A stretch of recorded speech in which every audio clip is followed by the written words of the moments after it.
Selamat datang di Cabe Channel. Jangan lupa subscribe dan nyalakan notifikasi agar tidak ketinggalan update konten dari channel ini dan kami makin semangat. Terima kasih.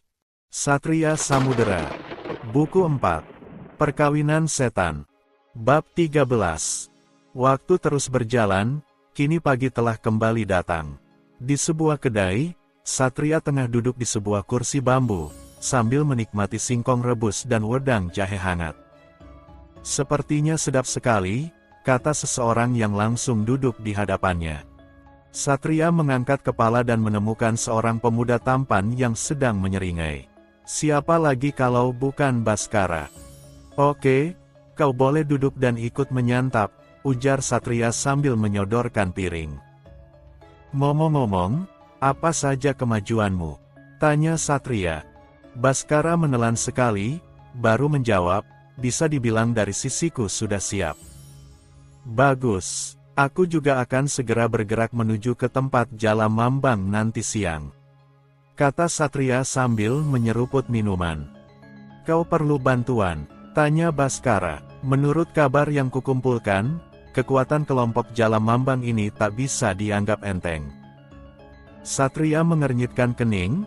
Jika dibandingkan dengan orang-orang milik Tuan Endrasuta dari Istana Bayangan, mana yang lebih dominan?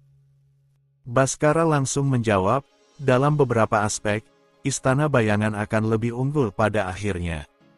Tapi kemenangan itu harus dibayar mahal. Perlu waktu 5 tahun bagi Istana Bayangan untuk dapat pulih seperti semula. Satria tertegun. Begitu rupanya. Jadi kelompok Jala Mambang ini sekuat itu. Jadi apa kau perlu bantuan? Tanya Baskara lagi. Satria terdiam sebentar. Sebetulnya aku dapat mengatasi hal ini sendiri, tapi kalau kau mau ikut, itu akan lebih baik. Kau dapat mengurus hal-hal kecil untukku. Ekspresi Baskara menjadi jelek mendengar ini. Jadi aku hanya pesuruh dan keroco bagimu, kan? Satria melirik. Kau jangan berpikiran sempit. Artinya adalah kau orang yang lebih teliti dan baik dalam memperhatikan hal-hal yang kecil. Tanpa dirimu, siapa yang kuandalkan untuk menyiapkan segala sesuatunya? Cibir Baskara sebal. Satria menelan singkong yang terakhir, cepat habiskan jatahmu lalu bayar. Kita harus segera menuntaskan misi selanjutnya. Baskara mendelik, jadi aku yang bayar. Tentu saja, siapa lagi? Kau kan anak orang kaya, jawab Satria cuek yang langsung meloyor pergi. Baskara menyipitkan mata melihat kelakuan perwira tinggi yang tak tahu malu ini. Namun, jabatan orang ini memang tinggi, kan? Bajingan mana yang menempatkannya di jabatan setinggi itu?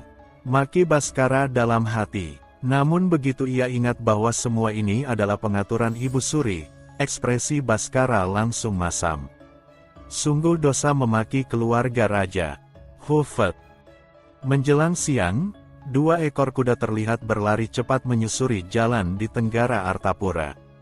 Keduanya adalah pemuda tampan. Hanya saja, yang satu jelas terlihat seperti orang kaya, sedangkan yang lain terlihat sederhana. Siapa lagi kalau bukan Satria dan Baskara?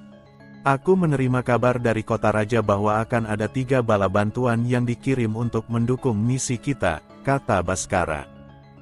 Berapa lama hingga mereka sampai ke sini? Tanya Satria lagi.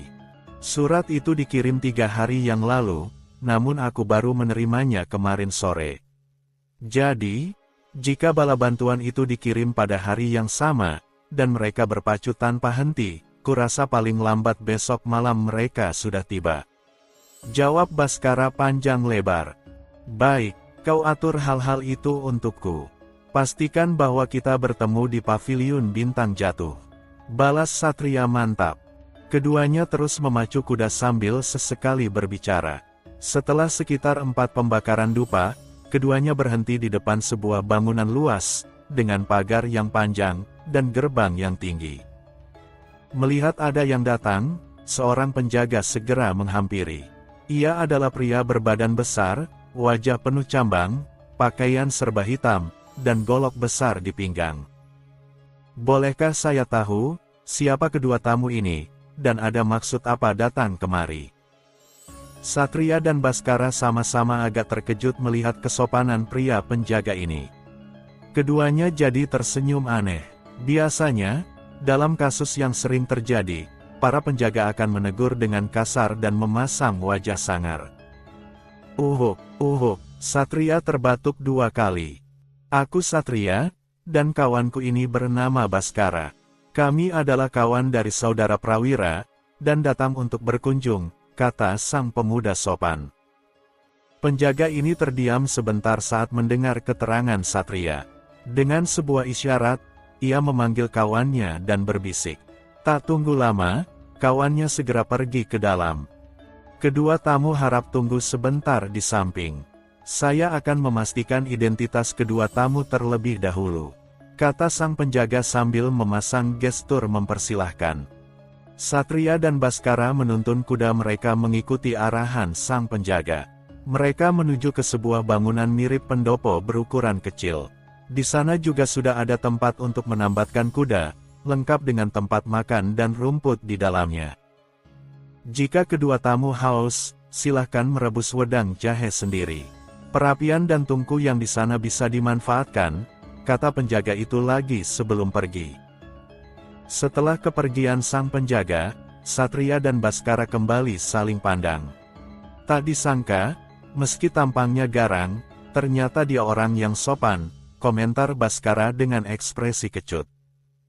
Satria sendiri mengangguk dan seperti sedang memikirkan sesuatu. Sudahlah, tak usah dipedulikan. Mari kita nikmati saja wedang jahe ini. Dan, hei, lihat. Satria menunjuk. Baskara menyengir kuda, bahkan di sini juga ada singkong rebus dan pisang siap goreng. Komentar anak orang kaya ini sambil geleng kepala. Jangan banyak komentar, nikmati saja suguhan ini. Jangan sampai mubazir, itu namanya tidak menghormati tuan rumah, kata Satria santai yang telah mencaplok sebongkah singkong rebus. Cih, Baskara menyipitkan mata melihat kelakuan Satria yang menurutnya sangat tak tahu malu ini. Tak terasa, hampir 1 pembakaran dupa berlalu. Satria dan Baskara sudah menghabiskan beberapa potong singkong. Bahkan, pisang yang tersedia juga semuanya sudah digoreng oleh Satria. Pada saat ini, satu suara yang familiar terdengar. Raden, kamu sudah datang. Satria menoleh dan melihat sosok Prawira berdiri di sana. Oh, seperti yang kubilang, aku akan berkunjung ke tempatmu. Apa kau ingat yang kukatakan? Tanya Satria datar. Prawira mengangguk, aku ingat.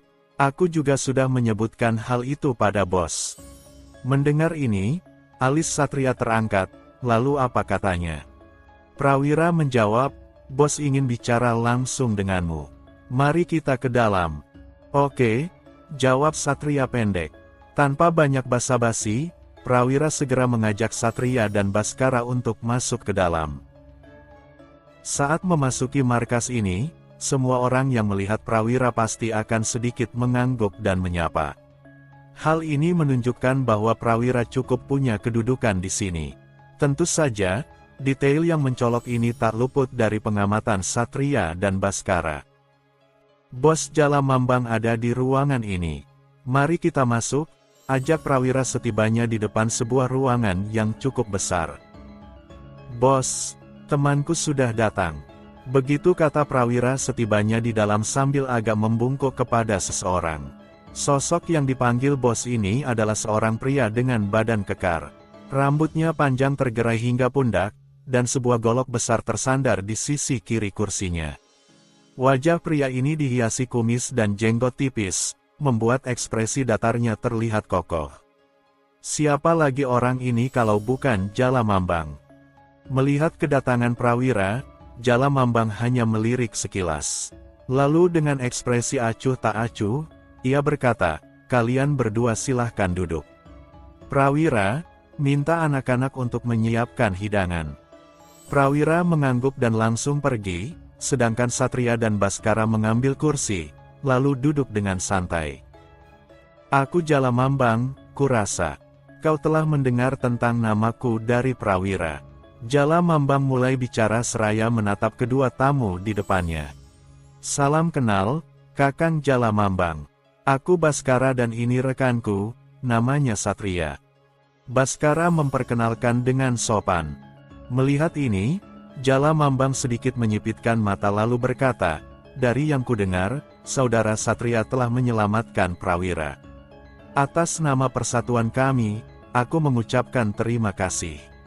Kakang Jala Mambang terlalu sopan. Apa yang kulakukan hanya menariknya keluar dari sungai. Prawira adalah orang yang kuat. Bahkan tanpa bantuanku, ia pasti bisa selamat, kata Satria sambil mengibaskan tangan. Jala Mambang hanya mengangguk kecil mendengar itu. Kalau begitu, kita tak perlu berputar-putar lagi. Katakan, apa tujuan kedatangan kalian ke tempatku? Mendengar pertanyaan yang belak-belakan seperti ini, Satria tersenyum tipis. Aku ingin merebut tambah Artapura. Dan agar niatanku berhasil, aku butuh dukungan dari kelompokmu. Apa maksud dari dukungan itu? Tanya Jala Mambang lagi. Satria menjawab, apa lagi? Tentu saja, aku ingin kalian tunduk di bawah pengaturanku. Hoi, Satria, perhatikan kalimatmu. Baskara mengingatkan sebab pilihan kata Satria terlalu terus terang. Satria melirik Baskara dengan santai. Ia juga menuangkan teh untuk dirinya sendiri. Setelah menyesapnya sekali, Satria berkata, apa yang harus dihias? Aku yakin kalau orang besar ini sudah tahu maksud kita, kan? Untuk apa berputar-putar? Melihat ini, Jala Mambang juga menyesap tehnya. Kau tahu? Tanya Jala Mambang dengan nada dingin. Aku suka orang yang terus terang sepertimu. Hanya saja, Jala Mambang menggantung kalimatnya. Kebanyakan orang yang omong besar itu adalah sampah. Mendengar ini, Baskara dan Satria sama-sama menyipitkan mata. Jadi, bagaimana pengaturanmu? Tanya Satria setelah kembali menyeruput teh. Jala Mambang menjawab, mudah saja. Kita adalah orang-orang kasar, kita berbicara dengan tinju. Aku setuju, kata Satria cepat. Kapan kita mulai? Alis mata Jala Mambang terangkat, kau tak bertanya tentang tempat dan aturan mainnya. Satria mengibaskan tangan, tak perlu. Aturan dan tempat apapun sama saja bagiku. Kau pemimpin di sini, jadi kau bebas menentukannya. Itu lebih mudah bagimu, kan? Mendengar ini, kening Jala Mambang mengernyit. Jelas, dia tersinggung dengan ucapan Satria. Bukankah itu artinya pemuda kurus itu sama sekali tak menganggap penting semua orang di sini? Bagus, bagus. Kuharap kau tak menyesal. Peraturannya sederhana, kau boleh menggunakan trik apa saja. Yang terkuat akan berdiri, dan yang kalah akan tertelungkup.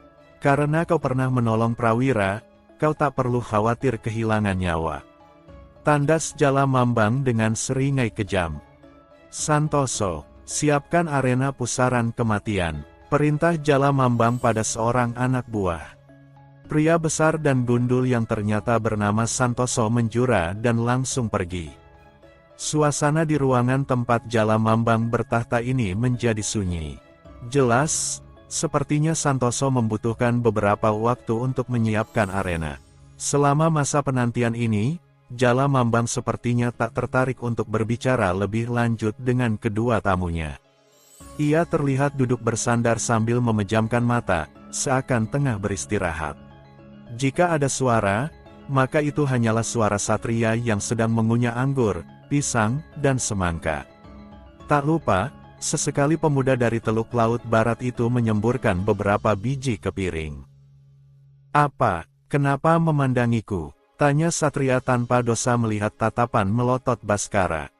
Makan, makan, makan. Kau hanya tahu makan. Ini silahkan dihabiskan. Di situ masih ada jeruk. Yang ini jambu batu. Dan di sana salak. Salaknya besar-besar. Pasti sedap. Ayo makan semua. Tak usah pedulikan tuan rumah, kan? Sindir Baskara. Mendengar ocehan Baskara, Satria mengambil salak dan hanya menjawab, "Kau mengomel seperti perempuan." "Justru karena aku sangat menghormati tuan rumah, aku harus menghabiskan semua yang dia suguhkan." Setelah menelan sebongkah salak, Satria berkata lagi, "Kau jangan mentang-mentang anak orang kaya, lalu tidak menghargai makanan yang diberikan oleh orang miskin. Apa kau tak takut kualat?"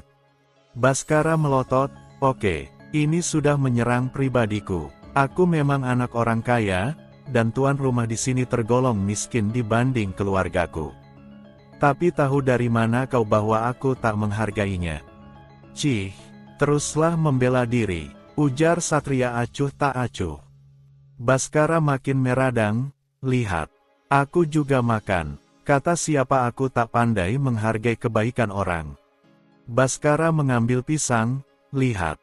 Oh, pisang ini ternyata begitu panjang dan kuning. Dagingnya empuk dan manisnya cukup. Lezat sekali."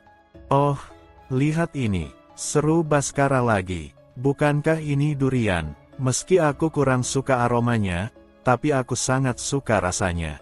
Apa yang harus kulakukan sekarang?" Satria menatap Baskara, "Tinggal makan saja. Buat apa banyak bicara? Apa kau ingin mengganggu tuan rumah yang sedang tidur ini?" Oke, aku akan diam. Lagi pula kau adalah bosnya," kata Baskara sambil mengangguk. Semua percakapan tak berguna ini tentu saja terdengar oleh Jalamambang. Toh dia tidak sedang tidur. Lagi pula, dua orang ini berbicara dengan keras. Mendengar semua ucapan keduanya, bibir Jalamambang berkedut. Orang-orang ini dengan santai membicarakannya, kan? Menyebut dirinya sebagai orang miskin. Bukankah ini terlalu tak menghargainya? Bos, semua sudah siap." Suara Santoso kembali terdengar. Mendengar ini, Jalamambang membuka mata dengan berwibawa. Ia melirik ke arah meja. Pada saat ini, ujung bibir Jalamambang kembali berkedut. Luar biasa. Kedua bajingan ini betul-betul menghabiskan seluruh hidangan.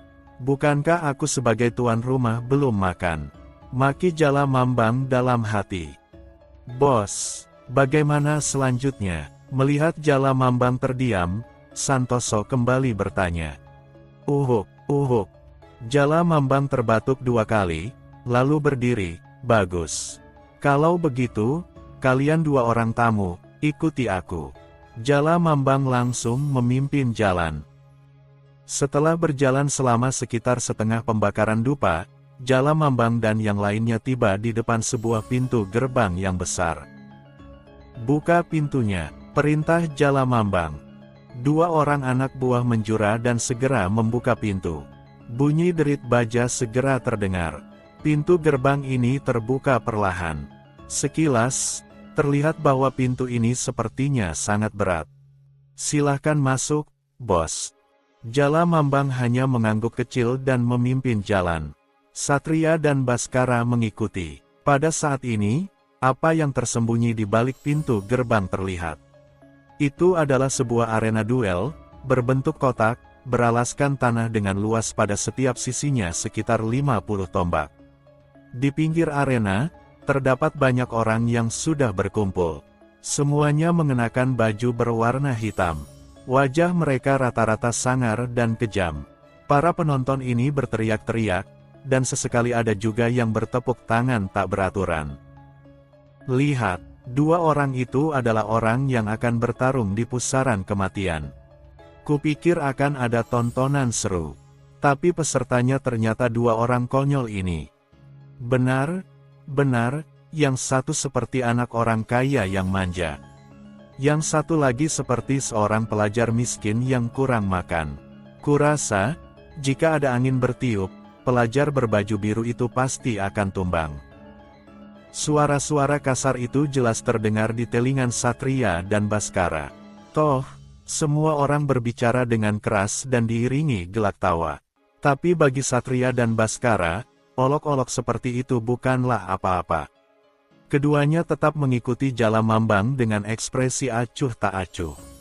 Setelah sampai di tengah arena, Jalamambang mengangkat tinju kanan. Sontak, Keriuhan tiba-tiba menjadi sunyi.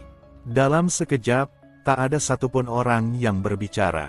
Peristiwa ini cukup mengesankan bagi Satria dan Baskara. "Saudaraku sekalian," Jala Mambang berkata dengan lantang. "Hari ini, ada 2 tamu yang datang ke rumah besar kita. Apa kalian tahu apa yang diinginkan kedua tamu ini?" "Tidak tahu." "Apa kata mereka, Bos?" jawab semua orang serempak. Jala Mambang menyeringai, "Mereka ingin kita tunduk pada pengaturan mereka."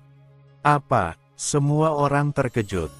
"Bangsat, Bos. Hancurkan kedua orang miskin ini. Hancurkan. Bunuh. Cincang." Semua orang berteriak marah. Jala Mambang mengangkat tangan, dan keramaian kembali redup.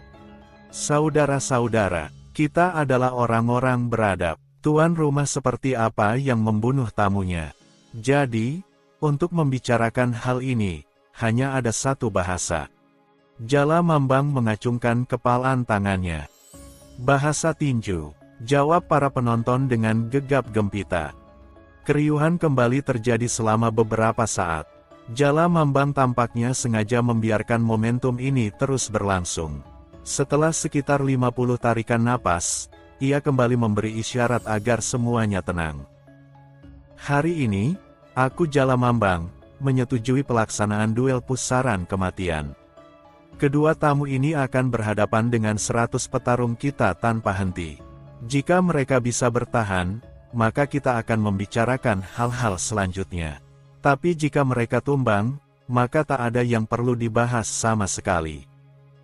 "Bos, mengapa tidak dibunuh saja?" tanya seseorang. Jala Mambang menggeleng, "Tidak. Salah satu tamu kita ini pernah menyelamatkan saudara Prawira. Akan sangat tidak berbudi kalau kita membunuhnya, kan?" "Benar, Bos." Jala Mambang adalah orang yang berbudi. "Bos adalah orang yang penuh kasih sayang. Aku ingin selalu di sisimu, hidup dan mati bersamamu, Bos." Semua orang kembali berteriak. Namun, mendengar kalimat yang terakhir, Jala Mambang melotot dan memarahi. "Sialan, siapa yang bilang mau selalu di sisiku dan hidup mati bersamaku? Ucapan ini terlalu tak tahu malu. Bagaimana kalau ada yang salah paham, dan menyangka aku ini orang yang bukan-bukan?" Satria dan Baskara hampir tertawa mendengar hal ini. Bagaimanapun, ada satu kesan yang dipetik oleh keduanya. Meskipun sekilas Jala Mambang ini terlihat seperti orang kasar, tapi sepertinya hubungannya dengan semua orang sangat baik. Ikatan antara ia dan anak buahnya bukan berdasarkan ancaman dan ketakutan, tapi lebih seperti keluarga besar. Jala Mambang menoleh kepada Satria dan Baskara, "Aku akan mengirimkan 10 orang untuk 1 ronde. Jika kau menang, akan kukirim lagi 10 orang. Dan begitulah seterusnya. Nah, di antara kalian berdua, siapa yang akan maju terlebih dahulu?" Satria melirik Baskara. Melihat ini, Baskara segera berbicara, "Aku, Baskara, yang akan maju terlebih dahulu." Jala Mambang mengangguk kecil, "Baik. Kalau begitu, saudara Satria bisa ikut ke samping bersamaku." Usai berkata, Jala Mambang langsung pergi sebuah kursi besar yang ada di pinggir arena. "Kau yakin bisa mengatasinya?" tanya Satria sebelum pergi. Baskara mendengus, "Jangan lupa, meski aku tampan dan anak orang kaya, aku masih termasuk perwira tinggi lodaya." "Oke, anak tampan dan kaya, jangan mati di ronde pertama," cibir Satria sambil ngeloyor pergi. Baskara tak menanggapi dan berdiri dengan kokoh di tengah arena. Tak lama kemudian, 10 orang melesat dari kerumunan dan mendarat di depannya. "Aku Jatman, dan ini 9 kawanku. Kami adalah anggota pasukan pengintai pertama. Mohon bimbingan saudara." Seorang pria bertubuh tinggi dan rambut pendek membungkuk sopan. "Aku Baskara, senopati pertama lodaya. Mohon bimbingannya." Baskara menangkupkan tangan dan membungkuk sopan. Mendengar identitas Baskara, tidak hanya Jatman, tapi semua orang yang hadir ikut terkejut. Bahkan Jalamambang juga menyipitkan mata dan menganggukkan kepala beberapa kali. Entah apa yang tengah ia pikirkan. Jatman kembali menangkupkan tangan, "Kalau begitu, Senopati, maafkan tidak sopanan kami." Usai berkata, Jatman langsung melesat. Bayangannya seakan menghilang dan dalam sekejap, ia telah berada di depan Baskara sambil melayangkan tendangan menyamping. Baskara agak terkejut melihat kemampuan pria di depannya. Penampilan Jatman seperti bandit pada umumnya. Siapa sangka jika orang ini ternyata begitu terlatih. 2 ak. Tendangan Jatman ditahan dengan satu tangan oleh Baskara. Melihat ini Jatman kembali melompat mundur, menjaga jarak dari Baskara. Seperti yang diharapkan, seorang senopati memang bukan hanya gelar, kata Jatman sambil memasang kuda-kuda. Baskara tersenyum, "Kamu juga tidak buruk Jatman. Kamu tahu bahwa aku menyiapkan sebuah hantaman balik, jadi cepat-cepat mundur dan menjaga jarak. Tapi, biar ku beritahu, jika hanya 1 lawan 1, maka kalian semua jelas bukan lawanku." Mendengar itu, Jatman juga mengangguk. "Kalau begitu, kami akan bergerak bersama." "Maju," perintah Jatman. Bersamaan dengan usainya perintah Jatman, ke-9 kawannya langsung melesat. Gerakan mereka tak kalah cepat dengan Jatman. Bahkan, dengan jumlah sebanyak ini, aura bahaya jelas terasa. "Luar biasa, ini baru menarik," komentar Baskara yang langsung bergerak untuk menyambut lawan. Bersambung.